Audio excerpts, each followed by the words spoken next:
Time வேற ஆகுது. பொண்ணுண்டே, கடைய முடிச்சுட்டு வந்து நானே சீக்கிரம் ரெடி ஆயிட்டேன். நீ என்னடி பண்ற? எனக்கு முன்னாடி தானே வந்த.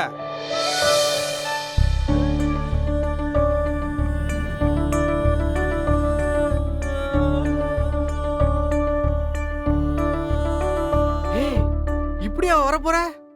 ஏன் வரக்கூடாதா? எவன் சொன்னா? நீ இப்படியே தான் வரணும். என் சித்தப்பா பையன் பிரவீன் இருக்கான்ல, அவன் உன் பொண்டாட்டி என்னடா ஊர் நாட்டுக்கார மாதிரி ட்ரெஸ் பண்றாங்கன்னு சொன்னான். இப்ப மட்டும் உன்னை அந்த ட்ரெஸ்ல பார்த்தான்னு வையே, அப்படி சொல்லுவான். ஐயோ மாமா, நான் இது உனக்கு காட்டுறதுக்காக தான் போட்டுட்டு வந்தேன். நான் போய் சாரியை மாத்திட்டு வந்துடுறேன். வேணாம் வேணாம் வேணாம், நீ இந்த ட்ரெஸ்ல தான் வர. மாமா, உன் சொந்தக்காரங்கள பார்த்தா ஏதாவது சொல்லுவாங்க. ஹேய், அவனுக்கு கிடக்குறானுங்க பூமரு. நீ உனக்கு பிடிச்ச மாதிரி வா.